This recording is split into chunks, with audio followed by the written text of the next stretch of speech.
Bom, e continuando a explicação sobre os algoritmos de escalonamento, a gente tem aqui o round robin. Então, o que acontece no algoritmo round robin?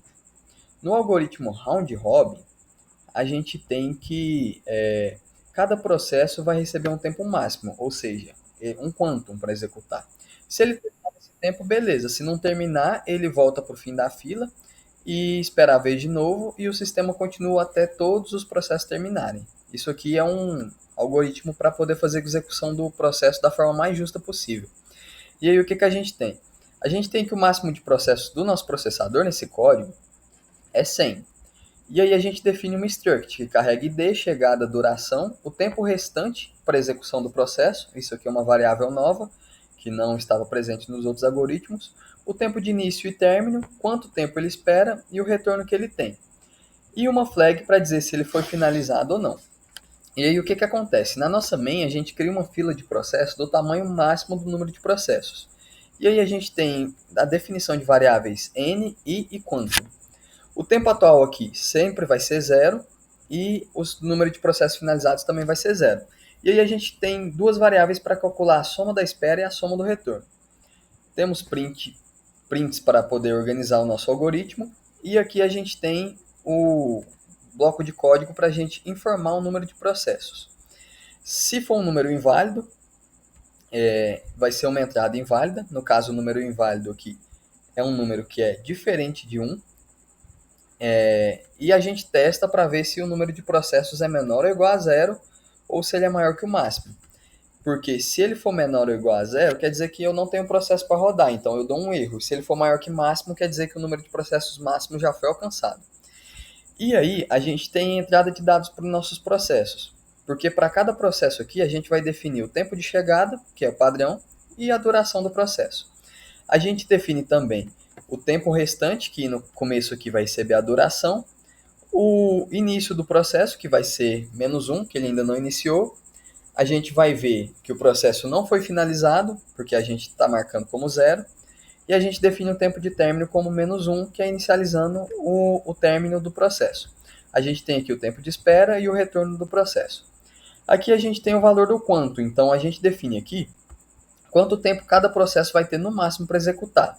E a gente tem uma fila que organiza os índices dos processos prontos, o início da fila que é sempre zero, o fim da fila que começa com zero.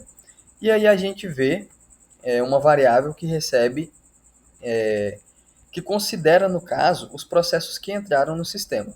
A gente começa aqui executando o processo e para cada processo a gente vai verificar se o número de processos finalizados não é menor que o n. Enquanto ele não for menor que o n, quer dizer que ainda tem processo para rodar.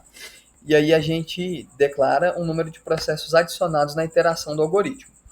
Então, para cada processo, a gente vai ver se ele está finalizado, se já tiver finalizado, ele não vai entrar nesse if, mas se ele não tiver finalizado ainda, vai entrar no if. E aí a gente vê se ele entrou no sistema ou não e vê o tempo de chegada, para ver se o tempo de chegada dele é menor ou igual ao tempo atual. A gente tem uma verificação se a fila ainda tem espaço e a gente marca que o processo acabou de entrar no sistema. Então, por exemplo, se eu adicionei um processo novo aqui, é aqui que ele vai entrar no sistema. E aí a gente vê os processos adicionados nessa iteração. Se a fila estiver vazia, a gente vai finalizar o processamento desse código. E aqui a gente encontra o menor tempo de chegada futuro de um processo que não entrou no sistema. Então aqui a gente está fazendo o cálculo para os processos que ainda não entraram. Se ele já, no caso, se existe um processo depois dele, ele entra no if. Se não existe, quer dizer que a fila está vazia e nenhum processo novo vai entrar no sistema. Porém, nem todos finalizaram.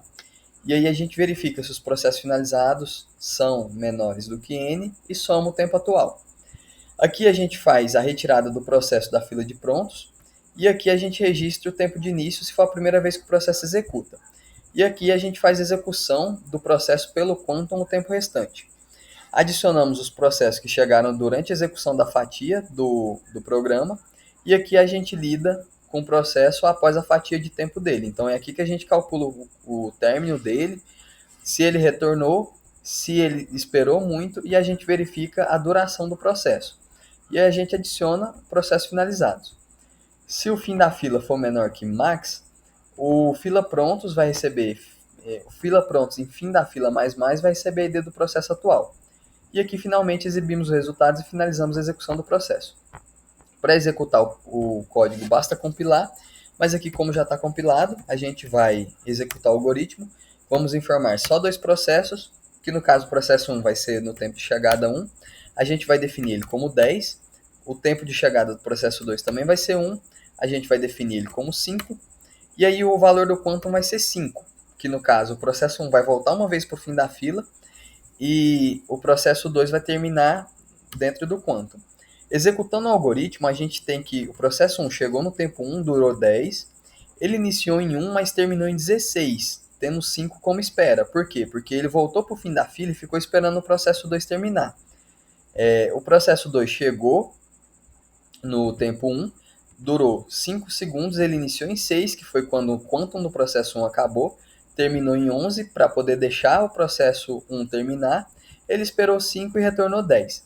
Aqui a gente tem que o tempo médio de espera foram 5 unidades de tempo e o tempo médio de retorno foram 12,5 unidades de tempo, terminando concluindo a simulação do nosso round robin.